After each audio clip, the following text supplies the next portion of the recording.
All right, so this is the 5th episode of the Soggy Boiz podcast. Took a little longer than expected. Ooh, who's that in the background? Is it? Who is it? Who is it? Hi, I'm Vivi. Ooh, it's Vivi, my wonderful girlfriend. I think last time on the last one I did with Patty, I said that the next one would either be, it was going to be either Vivi or JT. So it's I think. Actually, I don't think you mentioned me at all. I did. I did. I think you did. I said it was going to be either you or JT. No, I think. Okay. Yeah. Maybe. I don't. Okay. Well, either way, this one will be revolving around Vivi and her transition from Fresno, California, all the way to Houston, Texas, and how I pulled her in and convinced her to come down here. Yeah. So I was just supposed to visit. Yeah, because I visited last summer. I visited her for about a week, and we got a hotel room. And so then she was gonna come visit me for a week in Houston, just kind of like, see how I like to see how you like it. Where you were gonna go there, we could come for a week, just kind of get the feel for the place, see if there's somewhere where you want to move, and then after that, we were gonna discuss you moving down here, but. Yeah, but then you're like, hey, what if you don't visit? What if you just move down here? And I was like, no. Yeah, I was like, come on. And you're like, no, come on, not maybe. And I was like, come on. You're like, yeah, you would be like, come on, it's a good idea. I'd be like, yeah, but still no. And then we started going over things like, this is how much it would cost. Here's the, if you got a job at this place, this is how much you'd be making, and how much rent would be at like a room to rent. And it started all adding up nicely. And you were like, wow. It seems like it would work. It was so stressful though, like up the whole time up until I finally moved here was just like stressful as heck. Yeah, but then you got down here and it was okay. Yeah. Yeah. It actually was very nice. Because originally, you were gonna ship your car originally, and I do miss my car. Yeah, what was it? It was a Scion. It was Toyota Scion 2013. Okay, and then but around that time that you were gonna ship it, it started shaking. Yeah, well, from the beginning, I kind of had a small shaking problem, but it was just kind of getting worse to where, like, whenever I was driving, I would get a little bit anxious about it, and like even my dad told me like it's not worth taking it to Texas. Just get yourself a new car over there. Not that my dad like supported me moving, but still, he was like, "Don't do that. He'll be gone." Yeah. So I was like, "Yeah, I guess so." Plus, I didn't have my license, so that would not be great. Well, we were originally gonna road trip it. Yeah. Yeah, we were gonna. That was gonna be fun. Yes, it was gonna be me, Caitlin. Me and Caitlin were gonna take a flight sometime in like it was because we were gonna get you down here right before Thanksgiving so you could do the Friendsgiving with all of us all like it was gonna be right, you guys were gonna come down like Thanksgiving Day because I wanted to spend that last day with my family. Yeah. Didn't go too well.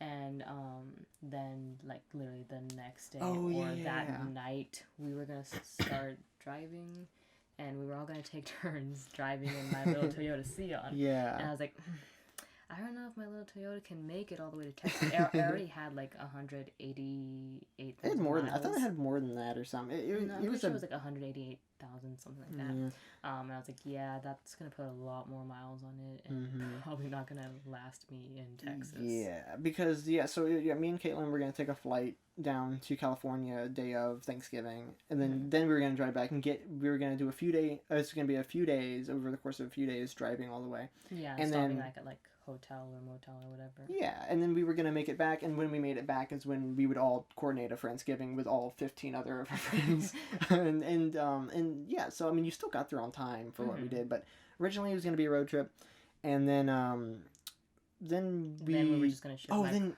Caitlin couldn't. She couldn't make it. She couldn't make it, so we were like, oh well, that makes it not fun anymore. Yeah, we didn't want to just do it on because like not that it would have just been miserable with just Vivi or anything, nothing like that. It was just. We were all gonna do it together, and it just didn't feel as good of an idea exciting, without like I mean a road trip. It feels like at least 3-person thing. Yeah. But yeah, so she couldn't make it. So we're like, okay, I guess we're canceling that. And then the second plan was going to be to like ship my car there, and then I would just fly down there and then have my car to take to work or whatever. But it was gonna be like a little over $1,000 to ship it. Yeah. And it was already having problems, and the repairs would have been more money, and yeah. So I decided to sell it, which like honestly, a lot of people wanted the car. When I first bought it, I didn't even know it was like a cool car until everyone started pointing like, "Wow, that's such a cool car." I'm like, "Oh, okay, yeah, thanks." But like, yeah, so a lot of my coworkers back in Fresno like wanted it, but they all just kept it just kept not working out with like every person. Everyone said, you know, you were because when you first got it, everyone was like, cool car, and so you knew people wanted it, and so then. And then when I mentioned to like a couple people that I think I mentioned to one person that I was gonna have to sell it. A few people came up to me and they were like, "So I hear you're gonna." Oh, they were like, "Oh, so like, so when are you moving to Texas? What are you gonna do with your car? How much are you selling it for?" And so a few people showed interest, which was very awkward for me because I don't like having multiple people. I didn't like having multiple people interested and feeling like I had to like let some people down. Yeah. But like honestly, majority they all let you down. Majority didn't quite work out for like different reasons for them. But at the end, like literally the day before I was supposed to fly down is when I finally sold my car. Yeah, it was very last minute because like how many people, like what is it, 3 or 4 people who said they wanted to buy your car and that they were. It was a few more. It was, let's see, there's I won't say names. So 1, 2, 3, 4, 5. No, there were literally like 7 or 8 people who like expressed interest in it. But I guess because I didn't know who to like give it to, and I had certain people who were like lined up first. The others like, oh well, we already like figured something else out, or like or like, oh no, give it to this person. Oh no, but what I was getting at was that they said they wanted to buy your car, and they said yes, come here, I'm gonna pay for your car, and then you got there, and they said no, I changed my mind. Oh yeah, okay. That's what I'm getting at. Yeah, specifically, one of them like she couldn't quite help it because like she didn't have like access to her like funds, but another person it was this like really sweet lady from, where was she from? It's not somewhere like Russia or Russia. I don't know. I forgot. Somewhere down there. Starts with an A or something. I don't know. But she had to ask her. She had to have her brother's permission to get the car. Like I don't know. I guess her. They probably just knew more about cars and. Well, no, I think that was just kind of like the relationship, like just culture, the cultural, like okay. I don't know. I don't want to assume, but like her brother like looked at the car and they were just like, nope. It was actually kind of rude. And then you had the one person that you drove, 30 minutes? Yes. Okay, so this other girl, she's like a good friend of mine, so like no shade or anything, but she wanted the car, but her dad said no because they already had a ton of cars. And then she told me that like her 2 brothers would love the car, and I was like, pinky promise, like one of them is gonna buy it, because I still had like other people, you know, wanting to look at it. And it was actually kind of embarrassing because one of my coworkers, I had to tell her twice. Like I told her like, oh sorry, I'm gonna sell it to this person, and then I was like, oh never mind, they decided they're not interested. Like, oh I'm sorry, never mind, they're interested again. So it was like honestly embarrassing.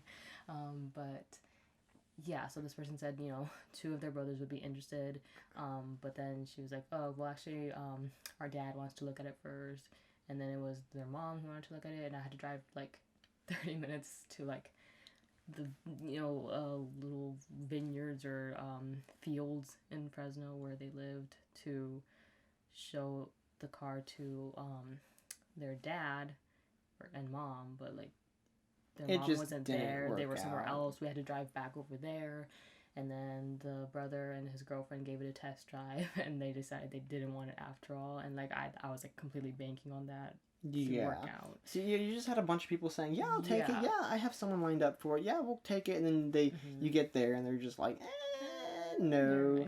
And then so it was the last day before you left, someone finally bought it. And they paid how much? $1,800 or $1,700. Yeah, actually, was it 18? I think it was $1,800. I think so, because I think originally they were I think originally they were going to pay $1,600 for it, but like the last minute actually one of the girls who was originally interested in it, she ended up not being able to get it, but she did help me out because she mentioned like another coworker who like really wanted the car and like needed it. So I contacted her about it, asking her if she was still interested, and she's like, yeah, definitely. And so she said she could pay like $1,700 if that was okay. I was like, yeah, that's fine.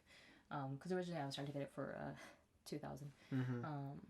But yeah, so I ended up giving it to her, and that literally happened the day before I left. So like on Thanksgiving.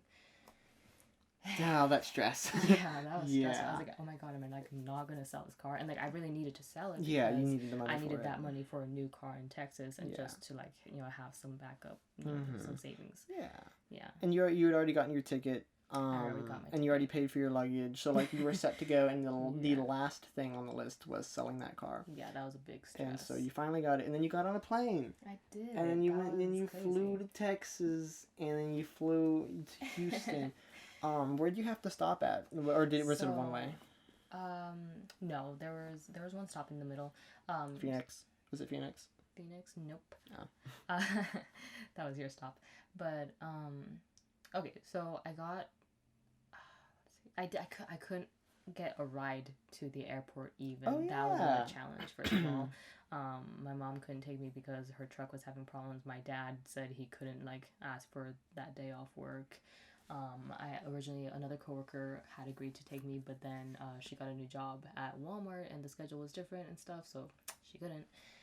So then I asked my dad if he could take me like early in the morning before he left for work. And my dad, he like gets up at 4 a.m. or like 5 a.m. Because he works at 6 in the morning, I think. Oh yeah. And so you were at the airport for a little while before. I was at the airport at like 4 a.m. Yeah. And your flight was at what, 6 or 7? 7? My 7. flight was at 7. 7 so, something. Yeah. So I was dude, I think that day he had to get to work at 4 because I don't know, someone ordered a ton of burritos from Don Pepe's, and like I guess for like I don't know, I think Walmart. He said Walmart ordered like Damn. a ton of burritos, so they had to like be there early. So I think I was actually there at like 3 a.m. Around 3 a.m. 3:20, and so I had to wait like 4 hours. Yeah, you were sleepy. I was sleepy. And so then you finally, you finally got around to your flight. You got on. I thought, you didn't land in Dallas, did you? No, I landed in Los Angeles. Oh yeah, LAX. Yeah, okay. Yeah, Yeah, you LAX. landed. Yeah, so it was the Yosemite International Airport to LAX to the Bush Intercontinental. Mm-hmm. I was scared that because I forgot your where your stop was. I was scared that you were gonna stop in Dallas because Dallas is a big boy airport. That would get lost. And it had there's like these like there's like a whole circuit around it. You have to get on little carts that go around this like motor rails. Or there's a rail system. Yeah, there's a rail system, and you have to like get on certain rail systems to get to different spots. It's like a metro system for an airport. Yeah. And whenever I landed in Dallas, when I was on the way to see you, yeah, I had to like ask a few employees, bro, where is this gate? Where is this? I still technically sort of got lost because I didn't know how the luggage thing. I haven't flown since like I was 6. Mm-hmm. And I didn't know how the luggage worked. Like, I didn't know if it was there and I needed to pick it up again and take it to another luggage spot. Yeah. Or if they would just send it to my final destination, final location. So I went down to this, the luggage place. And I, asked this lady for help. She was one of the workers there. And she got all mad at me. She was like, what are you doing? You have to go through security all over again now. What were you thinking? I'm like, damn, it's fine. I could just have to walk back to security. I'm not hiding anything. But she was like scolding me like a mom, being like, you just messed everything up. I'm like, dude, security's not it's okay. Yeah, I'm like fine. security's not bad to go through. I mean, you just put your like, stuff in a box, you walk through, they give it to you back. Like, she was so distressed that I came down to luggage and now had to go back up through security. Like, we had like an hour before the my next flight, but I don't know. Well, anyways, yeah. So I was just happy you didn't land in Dallas because I remember sending you a text like, "Bro, wait, are you in Dallas? Oh no!" But you were already on your flight from LAX to Houston by then. Yeah. And so I was like slightly kind of stressed, thinking, "Oh God, she's probably lost in Dallas." But you were fine, and then it was me and JT were gonna pick you up. Mm-hmm. So JT came to my house at I forget when you were coming in. Was it around 2? I was coming in like 1 p.m. 1 p.m. p.m. Yeah, Oh, 1:30 p.m. I thought it was later than that. Yeah, you got here, and so JT. Or It was or sometime. 3:30 p.m. because I don't know, I get confused again because of the time zone differences. Oh yeah. And so then JT picked me up at my house. We drove to the airport, and we picked you up. Yeah. And that was fun. I was sitting in the near luggage waiting for you to show up. Yeah. And it was like you were taking a little longer than usual. I was texting you like, "Hey, I'm over at this place. Where are you?" And you're like, "Oh." And then we finally got to your luggage. I don't think I took as long as you did to find me when you visited me. Yeah, because you were like, "I'm next to the Starbucks," and I was like, "I've passed 4 of them." No, I was like, "Dude, I'm literally where we receive people." Like, I was literally in the right place, and you were just taking forever to get there. Yeah, I was like, "Oh, like, I don't know man. what you're doing, but just get to where you need to be." Anyway, yeah, so we picked you up from the airport, and we got you, so you got in the truck, we got your luggage, which is some heavy-ass luggage. Oh, yeah, it was a big one. And yeah, so then we drove you around, and we picked up Caitlin, and then Patty. Yeah, we also snatched up Patty. Well, no, we didn't pick them up. JT drove us to like outside Caitlin's house. Yeah. They were there, and then we went in Caitlin's car. Yeah. Yeah. Okay. And so then we got in Caitlin's car, and we all just drove around. We got you Chick-fil-A because you never had Chick-fil-A before. Not officially. My dad's church once like had Chick-fil-A, and he brought home like some extra sandwiches, but I don't think I tried one because I wasn't like really hungry. So you literally never had Chick-fil-A. Yeah. Yeah, and you don't even really like it that much, which is disappointing. I'm not a huge chicken person. Like I don't know. I like chicken if it's like Popeyes or. Not a big chicken person. I can even handle KFC. I just don't like chicken sandwiches all that much. They're so good though. Well, another thing is that like for 1 week in 1 or 2 weeks in Fresno, when I was working at McDonald's, like when I was getting ready to move here, I was trying to save money, so I was eating McDonald's every day. Oh yeah. And like I think for 1 week, every night I had a spicy chicken sandwich. It was like so good, but after that week, I was like, damn, I don't even like them anymore. Yeah. I just like completely lost the craving. Yeah, well, then we got Chick-fil-A, then we drove to the YMCA that was close by that had a big pavilion area we could sit under. Mm-hmm. And you had set up prior a room to rent with some lady off Craigslist. She's the only one who'd like officially respond to us who wasn't like creepy or weird or like trying to get money right away. Like, oh, you need a 90, payment. Oh yeah, people were trying to like have you pay ahead of time, and it's or just like answering in such a weird way to like they didn't even know how to speak. Not in like a racist like, oh, they speak English, but like no, they didn't know how to use. They just didn't sound real. They sounded like bots or something. Yeah, it sounded like an automated response, like what a AI thinks should be the right answer. Yeah, it didn't exactly make sense. They weren't like actually focused on the conversation or anything. Yeah, and so one lady responded, and she was the least weird of them. She was still pretty darn weird, but she was the least weird and most real of them. Yeah. And it was like this older woman. When I first heard her, I thought she was Asian, because she had kind of an accent. Yeah. But yeah, so she wanted to like call and like know a little bit about me, and she she basically told me that she would save the room for me because I sounded like a trustworthy person, I guess. But she didn't want to give me the address or anything ahead of time. Yeah, one thing that was weird is she wanted to give you the address because I wanted to go check out the place just to be a good boyfriend, and just be like. Yeah, I was nervous about like. I don't know if I can trust. It's a stranger. Literally, I just wanted to go down there, see if the house was real, and like see the room, make sure there was no like mold or roaches or like anything. Not even so much that, just like the person being. Just the person being normal, and there wasn't any shady stuff going on. Yeah, because I really wanted to have like a room line. That was like another big thing that I didn't very officially have a room lined up for me. Mm-hmm. That was one of the big stressors, but like she was the closest thing I had, so I was like, okay, something's working out, but like yeah, we had to wait until I got there. Yeah, and the Craigslist ad, it showed their general location of where they're saying they are, and it was like in Copperfield area, which was it was like a 12-minute drive for me, so it wasn't far. And she never even did give us the address. Like we literally had to meet up with her. She didn't give us. I still don't know the address. The day before or the day of. Yeah, she was just super reluctant. She was super reluctant to give the address. And when I said told Vivi to message her saying, hey, I really want to check it out, she wanted me to like either a girl to go or me to bring someone. And with like me I who's guess a girl. it's understand. I think she was just like an older, I like think very so. She was in her 50s. She didn't want to get into any bad situation, which I understand. Yeah. So that wasn't like entirely the problem. It was just kind of made things more difficult. It was just odd. I don't know. But either way, you know, that's sort of understandable, I guess. But we when we even the day of that we got that you landed here, she still wouldn't give you the address. But she wanted to have us meet her at her local McDonald's. And I thought that we were gonna meet her there, and then there would be like we were gonna go inside, and then like an interview, kind of like interviewing you to see if you're a good candidate to rent her room, that you're not gonna be like a druggie. And then she'd like give the address and boom, whatever. And so we show up. She's actually waiting in her car in the middle of the parking lot. Yeah, and we're like, where is this? Yeah, you're messaging her like, where is this lady? I was on a call with her, and she's like, where are you? I was like, well, I'm at the the McDonald's.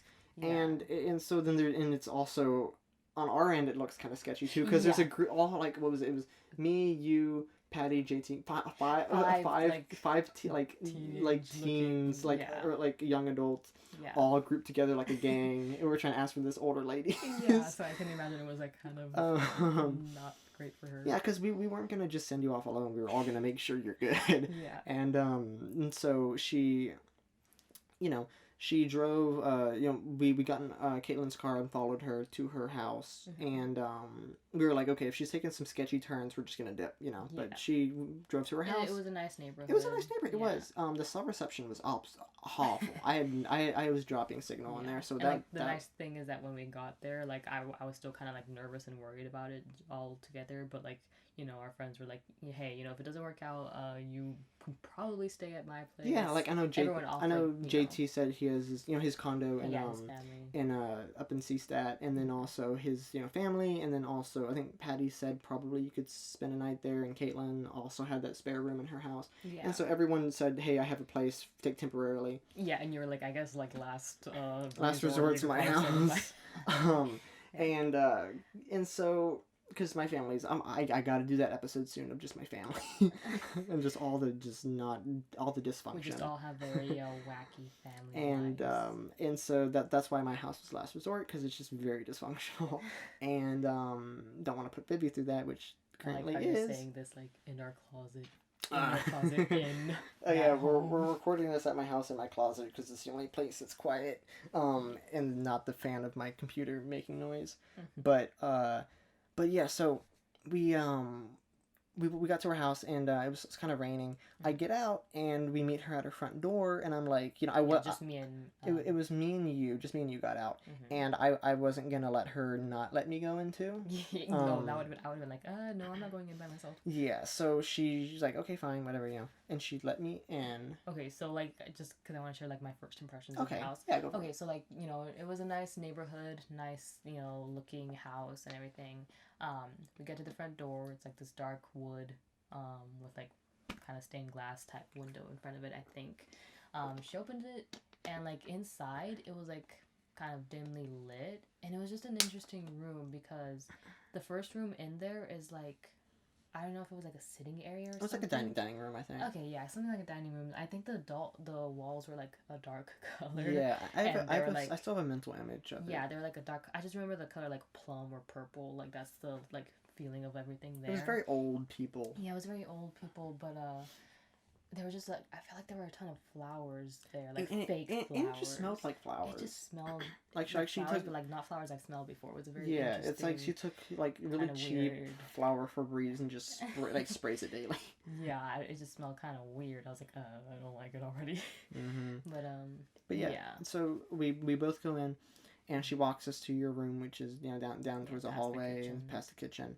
And it was okay. It wasn't bad. The room was fine. There was no weird. It was about the same size as like my previous room where I was staying. Yeah, it was maybe a little bigger. A little bit bigger. And there's a TV in there, closet, bed, and it Yeah, it was fine. I mean, Yeah. she was kind of overcharging a bit, $550 a month for it, Yeah. which was still doable. Well, I think it was originally $550, but she said she would bring it down to $500 for me. Okay. That was like originally what she said. Yeah. Okay. So 500. So yeah, 500. That was still a jump for me though, because in Well, the it two was previous 300. places, Yeah, in you're the two paying previous places, I 300. was paying $300. That was in Fresno, California. Yeah, that was in Fresno, and so I mean, it was maybe a little, maybe 100, like 400 would have been a good price, I guess. Yeah. But anyway, she showed us everything, and then she introduced us to her other girl that was living there. She was maybe what, like 20. Yeah, that was one of the first things that like made me like want to like stay in that place, because she mentioned that there was like it was just her, and she was renting to like another girl around my age, and I was like, okay, that makes me kind of trust this more. And she was nice. Yeah, it was funny. Whenever we met her, she had just woken up. Yeah, and she said that she recognized me because I looked familiar. But odd, but anyway, so we check it out and everything, and then we get to the she says the kitchen and everything, and one thing that kind of struck me weird.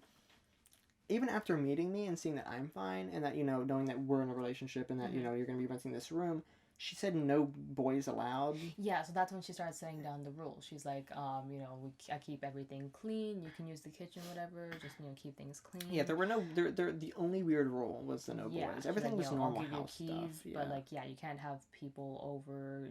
Your boyfriend can come and, like, pick you up, and you guys can go out, but you can't have guys in your room.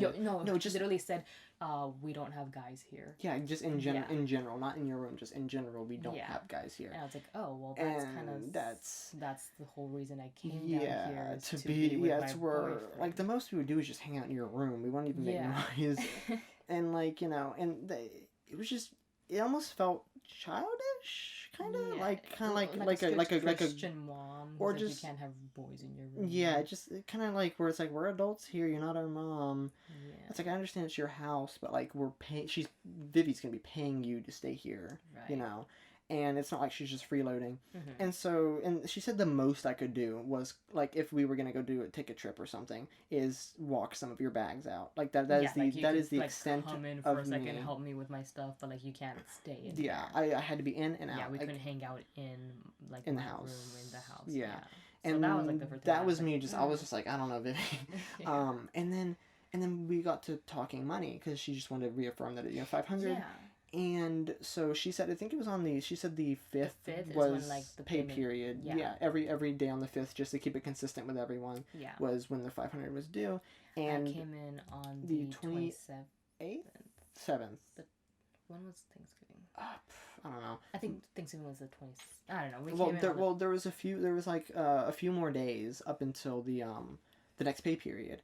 Yeah. And there was like a week or something. I think a little less than a week. I think it's like 5 or 6 days or something. I think it was more, because it wasn't even like December 1st, and if it's the 5th, then it was all those 5 days. No, it was I think it was like 7. I think 7 in a week, 7 days. Yeah. It was like 7 days, and instead of just being like, oh, you came down here in 7 days, you're fine, but in 7 days 500 is due, she was gonna charge you, what was it, 40? Yeah. She was gonna charge you 40 per day up until the 5th. Yeah, but and she's like, or I can bring it down to 30. We can discuss it. Yeah, and even at 30, I was doing the math. I put up my calculator in front of her on my phone, and I put in 500 divided by 31, just for like a full month, 31 days, and it came to, I forget it, but it was like something like $18. It was well under 30, and so I was like, this is double the rate per day. When she mentioned that, I was like, can me and my boyfriend just like discuss something outside, and then we'll get back to go ahead. So like me and Matt went outside. And so I was like, this is double the rate per day. Yeah, I was like, I don't that's pretty stingy, and why can't she just give you a week and then charge you on the next pay the whole day? 500 thing was already a bit much for me, especially since like I didn't have a ton of savings, and I wasn't gonna have like a super high paying job. And it was going to be like 200 more than what I was paying at my other rooms. So like that was like already a bit of a stretch, but the fact that she wanted like $30 for each day before that. Yeah, it's like come on. It's and then that got me to thinking, well, if that's the case, like, do they even have internet? And if they is she gonna charge you for internet? And then plus, like, you checked the internet and it was like horrible. I was like, well, that's not gonna help. Yeah, well, the service was horrible. Yeah. So even if she charged you for Wi-Fi or doesn't have it, we're not gonna be able to call. My service was dropping every now and then, and it was like constantly one bar. I even did like a speed test on my phone. It was abysmal. And for some reason, that area they just forgot to put a cell tower up. Oh, and didn't like because we were like telling our friends about how like it was kind of sketchy up until then. Didn't you call your dad like while we were at the pavilion? Oh, while I was at the pavilion, because it was so sketchy to begin with, and so I called my dad. I was like, hey, you know, if for any chance this lady is too sketchy or it just doesn't work out, it can Vivi, crash at our house for a day or two just while we look for a room. And he was like, kind of stressed about it because I kind of threw it on him. Yeah. And then he was like, okay, just call me and we'll discuss it if it does happen. I was like, okay. So then I called my dad and I was like, hey, Pops. Oh yeah. Well, first of all, we decided it didn't sound good, and like I was saying, I just in general didn't feel very good about it. So we went back and I told her like, yeah, I'm gonna like think about it for a day. Yeah, I was like, I'm gonna. We decided I was gonna stay at someone's house. Yeah. And I told her I'd think about it for a day and then get back to her. He's like, okay, that's fine. And I was like, okay, thank you. Bye. Left. Yeah, and then our friends were stressed because we were just in the. Oh yeah, we told them if in 30 minutes if we don't come back. I think he said like 7 minutes. I think he said if it takes longer than 7 minutes. 7 minutes. Called like just all y'all just barge in. Something's wrong. But I'm pretty sure we took like 15 minutes or something. Yeah, so they were all stressed. And then I called. Yeah, that's when everyone was offering a room that they had in their house, and then I called my dad, and that's when I was like, hey, this lady's super sketch, and she's like overcharging, and Vivi isn't comfortable here, and the cell reception's really bad.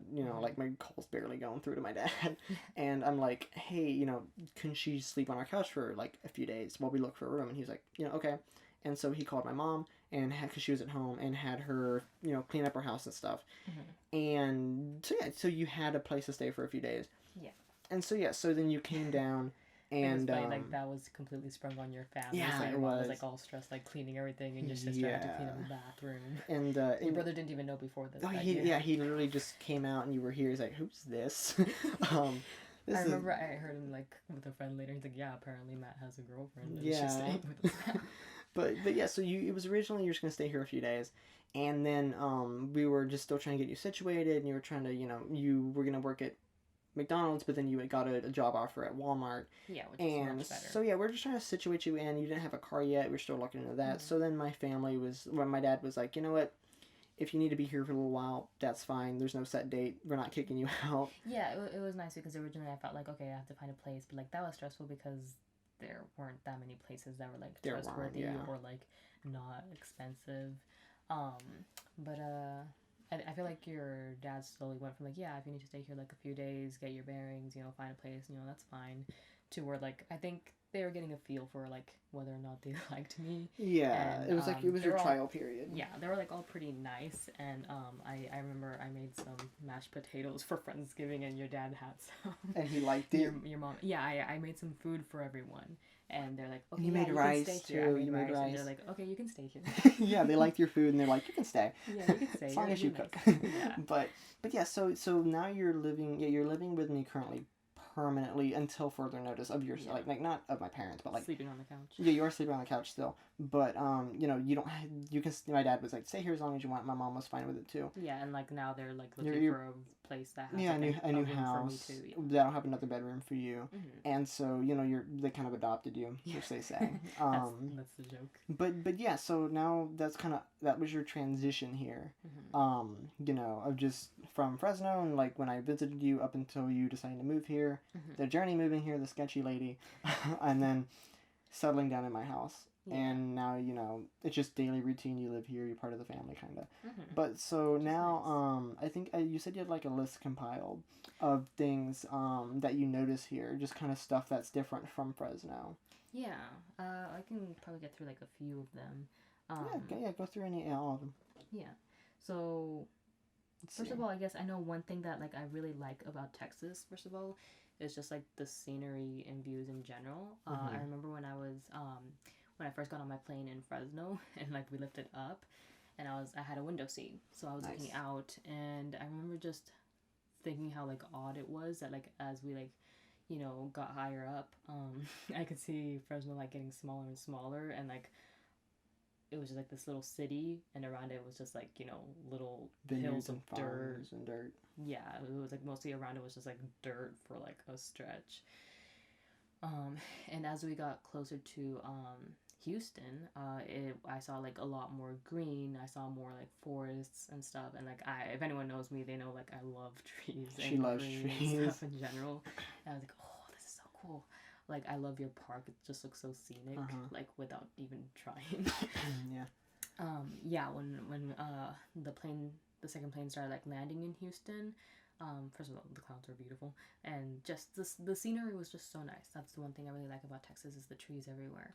And then, yeah, some major differences of the like roads and streets. So first of all, traffic lights. Traffic lights. I don't think you ever. I don't know if you ever pointed it out, but okay. So in Fresno, California, and like most of California that I know of, like ever growing up, the traffic lights are vertical. Yeah, like up and up down. The lights are like in a line, stacked. a vertical line. Yeah, vertically stacked. When I got here, I was like, these traffic lights. These look aren't janky. really, yeah, these aren't. They're right. like on thin wires. They look like they're hanging and they're horizontal. And I'm like, huh. Yeah, those are the traffic lights. I mean, every now and then you'll come across a vertical one here, but it's not often. Yeah, I haven't seen any.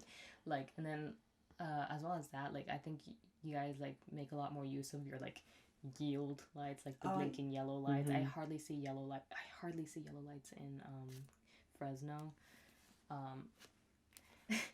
And then what else? Yeah, you guys have a lot more. Just the driving experience in Houston is a lot different. I haven't driven here yet, and I'm kind of scared too, because Houston drivers are kind of crazy. Not great. Like literally every day. At least one driver in front of us does something crazy. Just really dumb. That like, oh shit, that was almost an accident. Yeah. And, like, that didn't happen as often. And like, I was driving in Fresno for like 2 months for the first time, and it was like fine. I was a new driver, and I like wasn't that great, but I hardly, maybe twice, felt like I would have almost crashed or something. But here, like, there's always like drivers doing something stupid, like turning on the wrong blinkers, because even not yielding. When I was in Fresno and I borrowed your dad's truck for a few days, and I drove, even though I couldn't see out of the windshield because it was so decrepit and dirty, everyone was following traffic laws, and it was even pretty that one calm. time you couldn't see very well, and I almost turned into the oncoming traffic lane. Nothing happened. Nothing happened. And whereas so here, like, you have to constantly keep your eyes on the road. And you gotta be careful here. People just pull out without looking. Yeah, because even though this is Cypress area, right outside Houston, there's still Houston drivers down here. Yeah. And it just gets worse the closer you get. But I've had about almost, I'd say like 85 to 90% of the days that I drive you to work, somebody does something stupid. Yeah. There was people, I had this one guy in front of me who put his right blinker on to go left, and it scared me. Often. And it's happened a few times, even in a parking lot. Someone we went to a parking, we went to Kroger. Kroger or something, and someone was practicing driving. And they put the right blinker on to go left, and I was like, huh? The birth of a Houston driver. Yeah. and just people just braking randomly, or they're just not braking at all. Not braking at all when they're merging into traffic. Yeah, when they're merging into traffic. I had that yesterday, like that one truck just like zoomed out of the like. Oh yeah, there was this truck that was pulling out of a parking lot, and I was driving Caitlin. Yeah, Caitlin was down here for a bit, and I was driving in my truck with you as well. And this guy was supposed to yield. I was on the main road, and he was pulling out of a parking lot.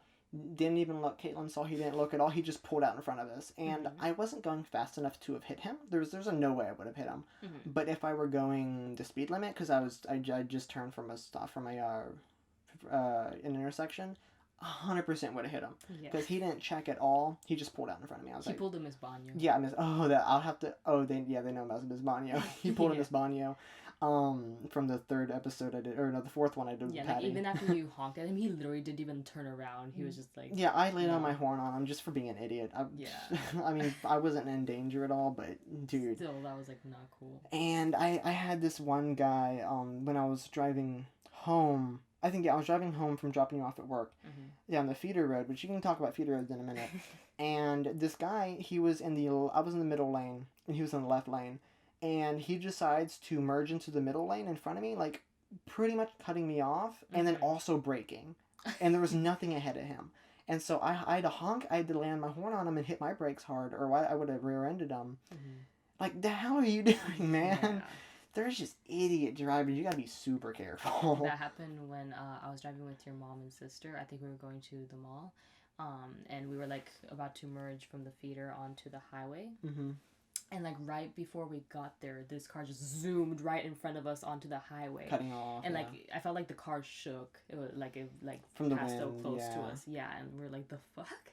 And yeah, so that's no, I have so many thoughts about like Houston drivers. Yeah. There's also like just the people who like stop at like the people stopped at a green light. Yeah, people don't know how to get off their phones at green lights. I've had to honk at way too many people that sit there for 7 seconds, and I had to honk at this one person twice because they didn't even notice me honking. Yeah, at the them. first time it was like 2 it's seconds like, dude, later. it's a green light, go. Oh my god! But talk about feeder roads. Okay, so yeah, first of all, feeder roads. Never heard.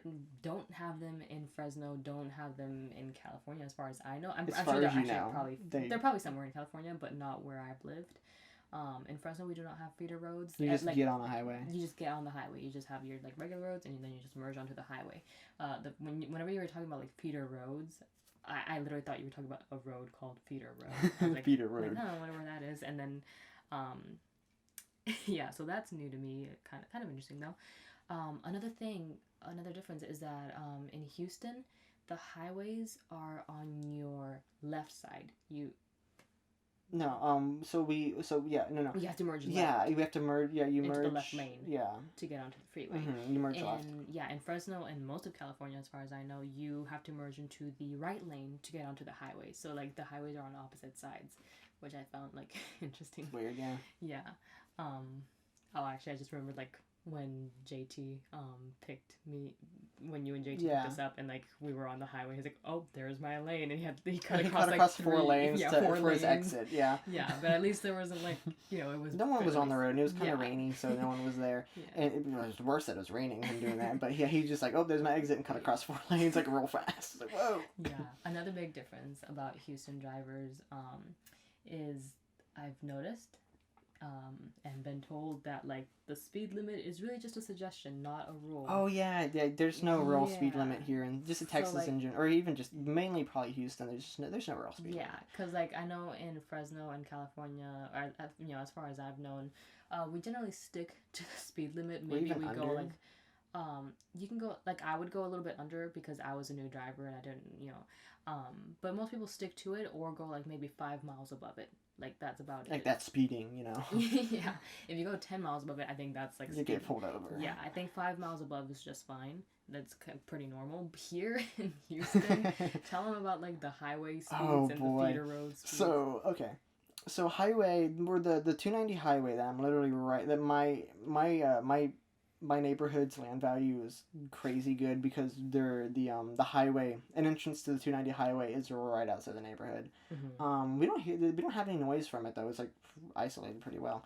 So so the feeder road, the highway speed limit for right there is 65.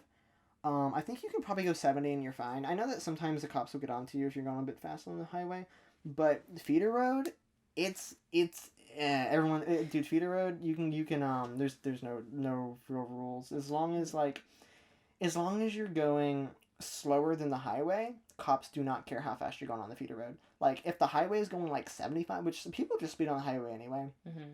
I take that back. No, cops don't care. If everyone people goes at least 10 miles over the speed limit, cops don't care. Yeah. Like the highway is usually going like 70, 75. As long as you're not passing the people on the highway, you're not going to get pulled over. I was going on the feeder road 60 miles an hour. It's 50 on the feeder. I was going 60, and a cop passed me going like 70. And I was like... Yeah, Caitlin said the same thing happened to her. Because she was going like... She was on a highway going back up to College Station. And she was going, what, like 85 or 90? And a cop passed her. And like not like sirens on or anything, like just cop passed her. Like, damn, you're going too slow. Like, bro. Oh damn. Yeah, and like I know that like your mom will generally stick to the speed limit, but that's kind of slightly unsafe. A little bit, because it's kind of not safe to stick to the speed limit. Yeah, you kind of have to go as fast as everyone else. I typically on the feeder, because like I don't take the highway on 290 because most places I'm going to down that direction is like a 5-minute drive, 10 at most. There's no point really. Mm-hmm. It's not worth the stress getting on there.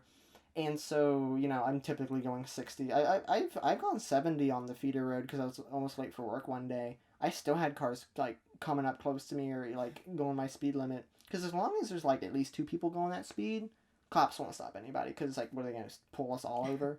Um, and so, yeah, it's very much a suggestion, the speed limit here in Texas. And I there's this one road that I take to go to my park that I love. I love this one park, and I was going. It's 40 or 45 mile. I think the speed limit's 40 or 45. Probably 40.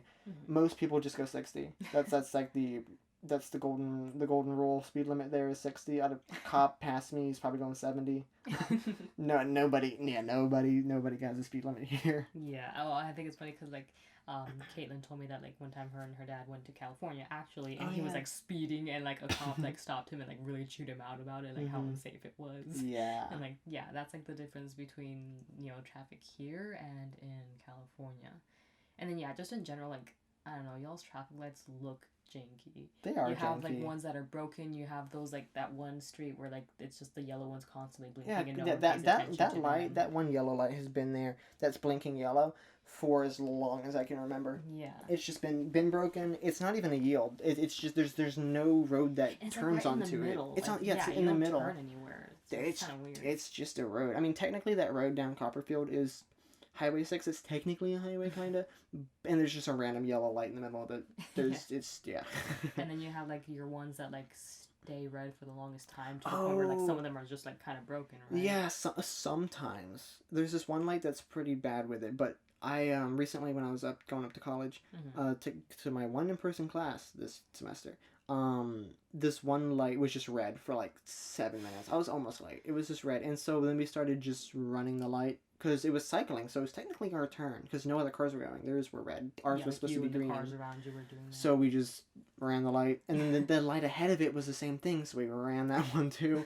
And there's this one that's near this one area, the shopping center area, that's just always almost broken. People just gotta run it. Yeah. They're janky. Yeah, they're janky. Yeah. Let's see. What's else on your list? I actually have quite a few things. What's a few more like big points? Let's see. I mean, like to be honest, like the rest, I feel like we could do like another like maybe slightly shorter podcast about it. Let's go over like at least one more topic. Pick one good. Didn't you say you want to talk about demographic? Yeah, that's kind of a bigger. Let's finish it with demographic. No. That's a bigger one that I would prefer to do in another one. I'll talk about like I could talk about. So one major difference between here and Fresno, just for anyone who like has never been to Fresno, a major thing over there is like literally almost every shopping area has every mile you'll see car dealerships and furniture stores. There's just like a ton of those everywhere. And then like almost like every other corner what about like see churches? A church. There's a ton of churches. And like I remember I didn't really notice this until I was watching an episode of Catfish because my mom and sister love to watch Catfish, and like I'll watch with them once in a while because it's it's kind of fun. There was one about this girl, or I think she's Jen. I don't know. There's this one. This person was from Fresno, so it was actually in Fresno that they filmed it, I guess. And she was talking about how like Fresno's like such a small town, and there's like churches everywhere. I think she was gay, so that was part of like why it was like an issue. But yeah, I was like, oh shit, I never noticed that. And like until after that, I was like, oh man, there are a ton of churches like literally everywhere. Like I remember when you came down, I was like, hey, let's make a game and like count every church that we see. But yeah, there's so many churches in Fresno. I'm kind of glad that I don't see as many churches here. Yeah, there's. I mean, look, we have like there are churches and like there's your random churches every now and then, but like not as many as down there. There's so many down there. Yeah, there's not as many down there. Yeah. Or I mean down here.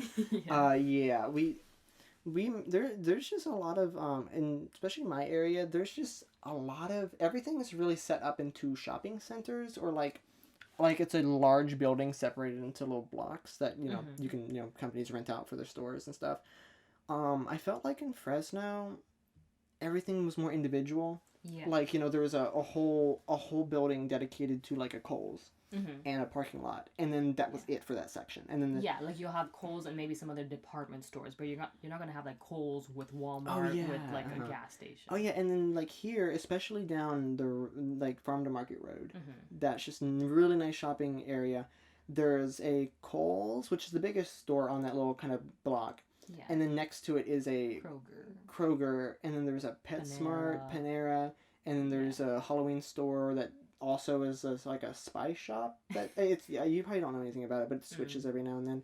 And it's just a bunch of random stores all cooked up next to each other. I know I've seen one place where there's like a gas station, and right on either side there's a bank and a Burger King, and I'm like, that's weird. Yeah. I mean, kind of convenient, but weird. But weird and stuff. And then we're down in Fresno, everything is very defined. Like, okay, this is the shopping center area. This is the food area. And then here it's just all mixed and matched together. Yeah, like it goes by, like, this is how much money you'll be spending here. This is for just like basic groceries, necessities. This here is for your shopping style needs and stuff. Like, it's kind of, organized. Yeah. And, definitely different here. I like it that way because, you can get your shopping done at Kroger, get some clothes at Kohl's. If you're hungry, get some Panera bread. Yeah. Another thing I forgot to like even list on there, Buc-ee's. Yeah. Ooh, yes. I remember when you were first telling me about that. You're like, it's like Walmart and a gas station had a baby. I'm like, oh, okay. And yeah, literally, you and Caitlin took me to two different ones. Yeah, right? the smaller one that was nice and close, and then the one bit further down the highway, which is their super center. Yeah, their big super center. They are, and like even just the first one, I was like, damn, this is like the biggest like fanciest gas station I've ever seen. Like I feel like I can trust food there. Yeah, most gas stations you can't trust food. Yeah. But like those are because they make those fresh briskets. Even the smaller one, there's fresh briskets. They had like the fudge they had there. There was just nice pastries, and they were like that kitchen back there making it fresh. And then the super center, it's a mess. And they got everything there. There's a whole aisle for snacks and food. You could probably have a whole clothing department that like they have like Buc-ee's themed clothing, and then they have another area with like actual like normal clothing, fashionable stuff. Yeah, like I've never seen a gas station with their own like little clothing line. Yeah, and the Buc-ee's area is everything. Everything's Buc-ee's in red, that red and yellow with the beaver. Yeah, I bought some socks, crew socks. And then you bought Buc-ee's leggings. Accidentally kid socks, but yeah, and then I got the leggings, which I actually used to wear because they're pretty comfortable. And so, and everything's Texas themed. Well, I guess one of the last things to talk about is Texas shapes. Yeah, one thing about Texas is like you can tell everyone's very proud to be Texan. Like every store I go to, there are Texas themed stuff like Texas cookie cutters, pancake, chicken nuggets. I think there was like a cheese board thingy that was Texas shaped. There's always like a little section of Texas themed stuff. Even at Kohl's, there's a Texas section, and like I never see that in Fresno. Like I don't go to Fresno to Kohl's and see like a California section or a Fresno section. Yeah, well, because like it's Houston, but y'all have like Texas stuff. Like I don't recall. I mean, in Fresno, I'll see sections of like Walmart or like other grocery stores where they'll have Bulldog merchandise, which is Bulldogs are I believe like the Fresno local schools mascots. Yeah, but that's just local schools. Yeah, that's local schools. We don't have like California shaped stuff or like everywhere. other states don't have like Delaware shaped stuff or like or like like literally you guys have like a Texas history in elementary. Yes, I was gonna mention that. In Texas there's U.S. history, which is just the United States as a whole history, and then we have Texas history, and those are typically taught together or separately. You have to take in high school I had to take a class Texas history. It was a requirement of just learning about and up through like I know in elementary school we have Texas history, which is just our social studies. Middle school they teach Texas history as a class we had to take about Texas history. High school there's a class about Texas history, and we're learning U.S. history alongside it. And I just kind of thought other states did that too. Like, we're just taking our state history. And that's when I was like, don't you have California history? No, like literally, I was even surprised that like they had you do that in high school because it sounds more like an elementary, like, oh, hi kids, we should be proud of the state you live in. Here's some Texas history.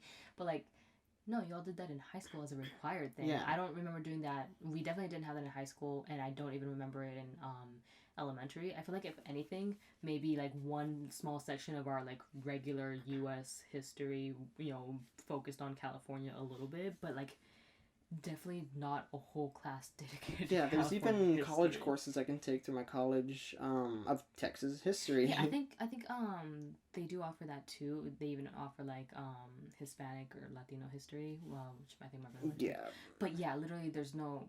I've never taken like California Yeah. history. And so we just have Texas history class, and they just teach us about the Alamo and how it was previously part of Mexico, and then we're just like, I'm just can't take that. And how we were just like, we'll secede, and they're like, can't do that.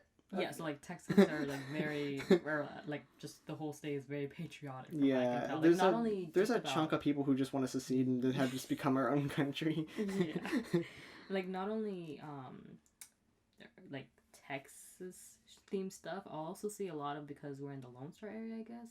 Mm-hmm. I see a lot of houses that have stars on. Yeah, because we're no, it's not because the Lone Star. We're the Lone Star State. Okay. People call it's also called the Lone Star State. Yeah. And so there's just a lot of stars. Yeah, there's like so many houses with just a single stars on them, and I'm like, interesting. Yeah, so everyone here is just super proud that we're in Texas. Yeah, we kind of think we're like kind of like not super serious, but like we're kind of like we think of us as better than other states. I was gonna say like I feel like Texas is very ready to be its own country, and like I think I told you this before. Like Texas, if I were to imagine it as a character, like a cartoon character, it's like this big, buff dude with like his little cowboy boots, a big old belt on, like a cowboy country hat, accent. He's just like very proud to be Texan. Mm-hmm. Like that's what I imagine. And like we got Boot Barn down here. Boot Barn was fun. Not too many people. Not like no one's dressed up like a cowboy down here in Houston. I mean, you'll see somebody. That's more if you go out more toward more West Texas. You'll see more of that. But you like if you dressed up like a full on cowboy and you went to your local Walmart, no one would look at you weird. That's just it's like even though no one does it, it's not out of the ordinary. It's like I still want to get some cowboy boots and like a jacket with tassels. Yeah. But like people will probably be like, "Damn, dude, nice drip." But like it's totally normal. Yeah, another thing I just remember, it's kind of funny, but like one thing that is here and in Fresno, but kind of differently. I remember in Fresno, I think I've sent you a couple times pictures of like misspelled places and businesses that like they just do it on purpose. I don't know. Fresno has this thing with spelling everything with a K. Child care, the care is spelled with a K. Country kitchen, the country is spelled with a K. Country corner kitchen, K. No, not K. that one. That's not in Fresno. I know. But what else? There are just like so many places.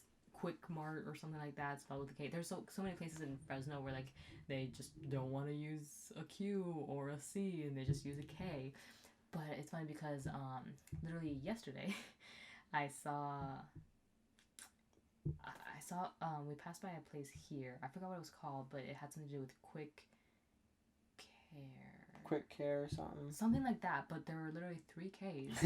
And the rest of the word after the third K, the rest of the letters after the first K were like not lit. Yeah, they weren't lit up. They weren't lit up. I was like, oh, I don't think I like that. Yeah.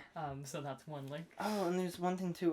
So here in Texas, so we're definitely a red state. Even though during the election, the 2020 election, even though we were like a purple state and we were gonna go, but like it was getting closer to us being a blue state. Yeah. We're still pretty darn red. Just in general. And so a lot of the people don't want people from California specifically coming here and making it into a mini California, because like a lot of people leave California because the high taxes, the house for like a 2 bedrooms like $1 million. There's jokes. I saw this one meme of this guy. It was like a aerial view of someone with a big house on a trailer, and the caption was like, and they were like stuck in between like an intersection, and it was like me driving my $20 house from Texas to California. Because like here for like a 6 bedroom. dude, like 300,000 or like maybe 350 for like a newly built. Yeah. We're in like California. Like that for like a 6-bedroom, millions of dollars. It's crazy. And just, price of things going up, and then just all the craziness. People are leaving California to Texas, where there's lower taxes, there's way less regulation, stuff like that, and that's just how it is. Not and, doing not trying to too happy with that. Yeah, and so they don't want people from California who would typically vote blue to come to Texas to escape what they voted for and then vote blue to make it more of that. So it's not anything against those political parties. It's just what Yeah. I've had like 3 people like say this to me.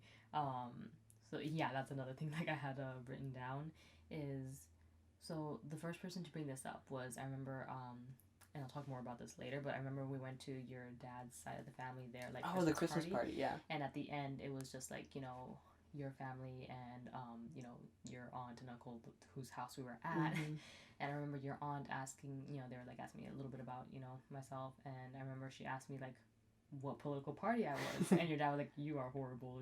That's not a good question." And, she literally told me like I didn't have to answer if I was uncomfortable, and so I just like literally I told her like, well, I don't really vote by political party. I just vote for like what I support. She's like, oh yeah, that's good. And, but yeah, she like mentioned how she a lot of Californians are moving here, and she didn't want them to like change Texas into like another blue state. And then the other 2 people to mention that were your dad and your brother. And like the things, they're all like fairly nice. Yeah, it's not demeaning or like they're not EU Californians or they're not, because like people here, even though we're a red state, and like I was mentioning, like we don't want them voting blue, and that's like, I'm not like full on Republican or anything. I think just growing up here and also my family, I'm like more kind of right leaning, but I have no problem with Biden being president. I some of the stuff that he's for. Here. Yeah, I'm so like even though I wouldn't like I would prefer Texas stay red and like be red, but I'm fine with Biden being president. I don't care. Like some of the stuff he's doing, I agree with. It's just more of the policies and like taxes and just regulations we don't want that typically come with the Democratic Party. We're not like just full on anti-democratic. We're just like, nah, you can keep your policies and your taxes. Let us stay red.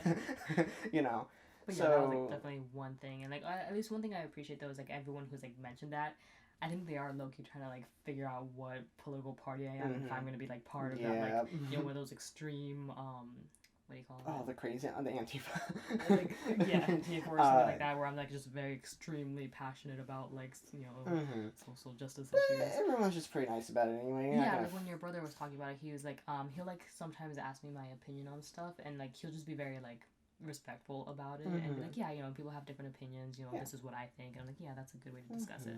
Yeah, well, I think it's a good place to stop though, because I know that there's some other stuff, so especially the demographic of here compared to Fresno. Well, okay, and the last thing I was going to mention about like the whole California to Texas thing, because your dad and JT have both mentioned to me how like almost every day they see like the California license plate. I remember JT mentioning that he's like, too many Californians are moving here, and like and he was like, and yet he was like one of the major people to like encourage me to move here and like to help me move here. So like he's like, Dad, too many Californians. Yeah, literally while he's driving me and you from here. But yeah, I know. So yeah, if the next episode we do, which should be soon, I guess, probably. We'll do over the demographic and how the different kind of ethnicities and stuff from Fresno and the kind of like population differences. Yeah, compared and then to just in here. general, my like where I worked there. Oh yeah, you're also like working and stuff. Yeah, so like it'll probably be a shorter one. Like 30 minutes maybe. I wanted to go over like different demographics, and then food. That's one thing I want to go over. Is like food from here in California. Like one of the major things that I miss from California is really just the food. Some of the foods, but I also love foods here. And then like last thing is just I want to talk about my first experiences feeling like an actual minority. Oh. So that I'll go into like the big Christmas party and Whataburger. Whataburger, yes. Yeah. So Whataburger. Yeah. So but, that'll be the next one. Yeah. So that I guess this is a bit of a longer one, longest one yet. I'm surprised. Only by like 5 minutes though. Yeah. We had a lot to talk about. Yeah. I hope it was entertaining. Yeah. No, it's fun. So yeah, next one. The next podcast probably won't. It might be with you, might not be. I might do another one on either on my own or maybe with Caitlin over just something else. But yeah, that's a good stop for now. Over your transition from Fresno, California to Houston, Texas, and so yeah, I guess. So yeah, that'll conclude it here. Expect one. I know I said last time expect another one soon. It's been a few weeks. Yeah. But trust that it might happen soon. Yeah. So thank y'all for listening, and I will be on probably with Caitlin next, or just myself. Bye.